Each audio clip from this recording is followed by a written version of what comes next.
Gale force winds and powers of flight may be possible, but nothing is scarier than having the air pulled from your lungs. The final battle of Monk Gyatso is still held in mystery, as all those involved perished during the fight.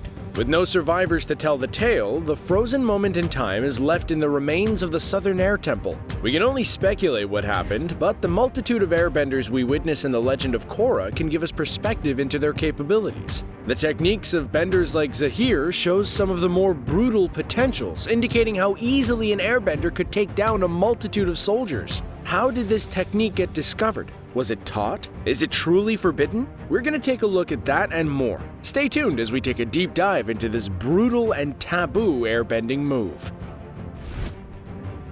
The assumption that's made regarding this technique is that Gyatso managed to pull the air out of the firebender's lungs or out of the room entirely, defeating the attacking soldiers but sacrificing his own life in the process. The potential for such a move is well within the realm of possibility, as seen through techniques used by Zahir later on. Overall, the most likely situation based on the evidence is removing the oxygen from the room, working on a mass scale against the invading forces, as well as being the unfortunate end to the airbending master. To further prove the possibility of this technique, we have to look into more specifics. How long can a human being last without air normally? Well, to render someone unconscious, 30 seconds without oxygen is enough, though they may be able to remain awake for up to a minute. After a minute, there may be potential for survival still. Anything above 3 minutes will result in damage to neurons, and more than 5 is serious brain damage. There is the chance of recovery after 5 minutes, the guaranteed lethal point being 15 minutes, but the potential recovery is low.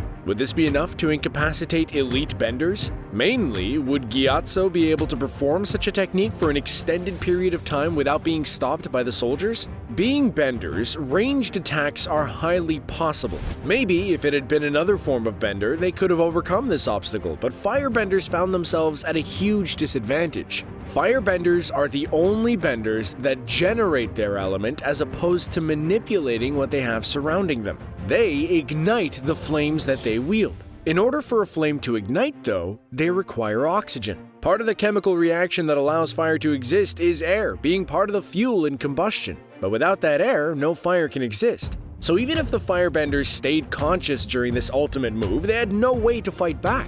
A waterbender or earthbender could have launched an attack to break the monk's focus if this were the case, being able to manipulate the environment. The reliance on the Fire Nation army on bending was a disadvantage in this particular instance. Now, how would Monk Gyatso be able to hold this technique? With the implication that he was not hit by the soldiers, with the evidence being the lack of scorch marks and the inability for fire to be ignited in a vacuum, he's still a human being. If he fell unconscious due to the lack of oxygen, the air would return into the room and possibly allow some of the firebenders to escape.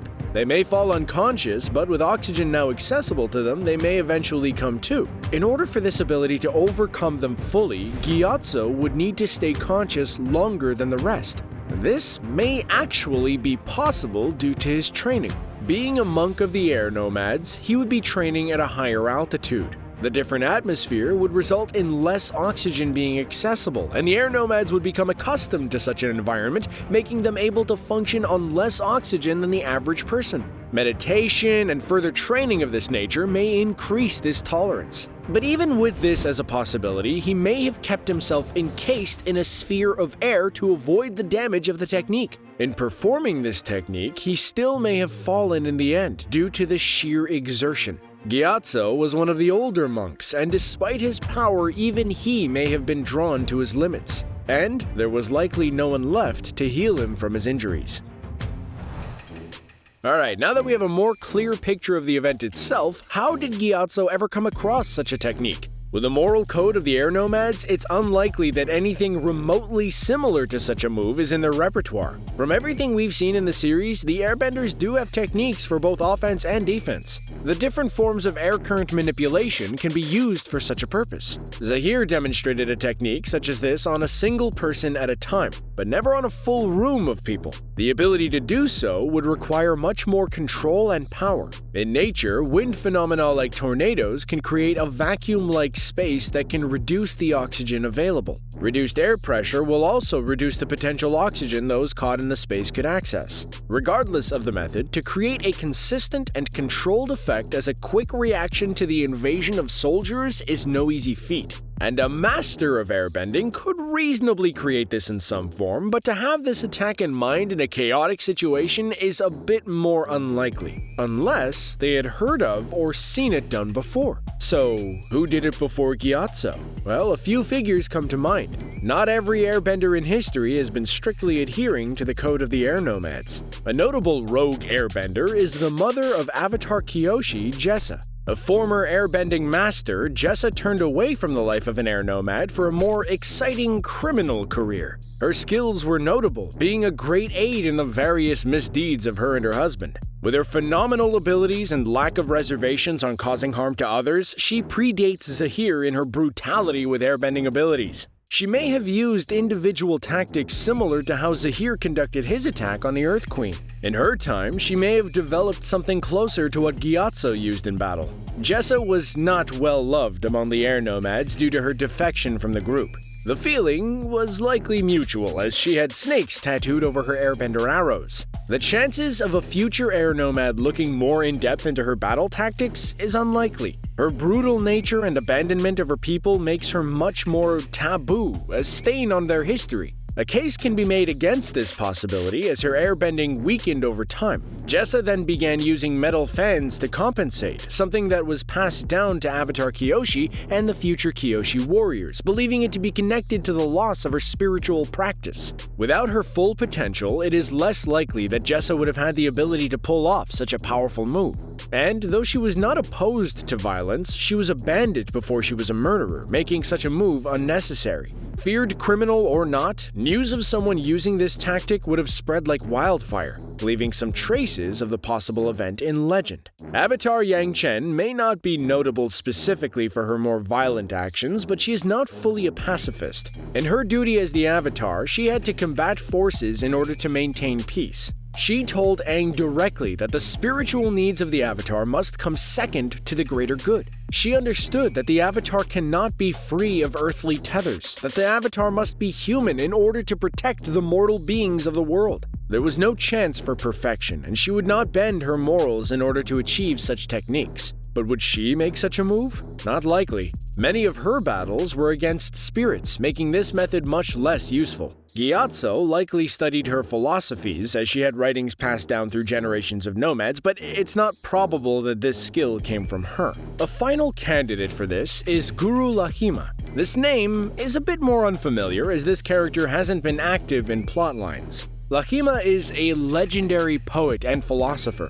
An airbending master, his writings have been passed down for thousands of years. His works survived into the Age of the Air acolytes and the rebirth of airbending with the harmonic convergence. Both Tenzin and Zahir have mentioned the teachings of the Guru, a legendary figure who is said to have unlocked the ability of flight. Tenzin disregarded this point as a myth, but Zahir proved it to be true. With Zahir's deep knowledge of Lahima's writings, the Guru may have inspired the techniques that the airbender displays, as Zahir mirrors the Guru's most legendary feat. Lahima wasn't opposed to some forms of destruction, as one of his writings states, "New growth cannot exist without the destruction of the old." The great feats of Lahima became legendary and regarded as exaggerations or pure fiction in the many centuries since his passing. There is a possibility this may have been a great feat of his, lost to time and morphed by many retellings.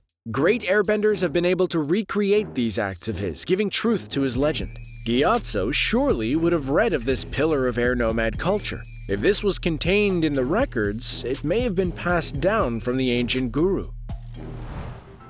With the resurrection of air nomad culture being on the horizon at the end of the Legend of Korra, more and more techniques will be rediscovered and utilized by the ever-broadening group. The world has seen a great amount of war against unnatural beings, powerful benders, and influential dictators during Avatar Korra's time. Surely, offensive maneuvers would be a bigger focus due to the threats of the recent past. Well, maybe not. Tenzin was trained by Aang, who was fully engrossed and dedicated to the preservation of life and the use of non-lethal methods whenever possible, no matter how difficult. Tenzin would likely ascribe to similar teachings, which he would then pass down to his children and the very sudden influx of airbenders. He is certainly a great teacher, with his children becoming talented airbenders at a very young age. Their combat skills are excellent without the need for brutality. To take a life is against their beliefs. Airbending moves that are meant to be lethal would not be part of the curriculum.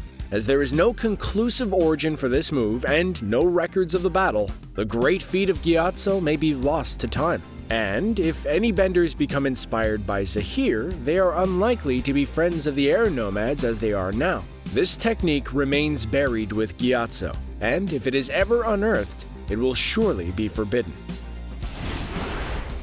And that's our video! With additional stories like the Kyoshi book series, there's an incredible opportunity for developing other parts of the Avatar universe. I personally would love to hear even more about Avatar Yang Chen and her adventures. Any other bending techniques you think we should break down? Let us know in the comments below. And while you're there, remember to like and subscribe for more Avatar videos like this one. Thanks for watching.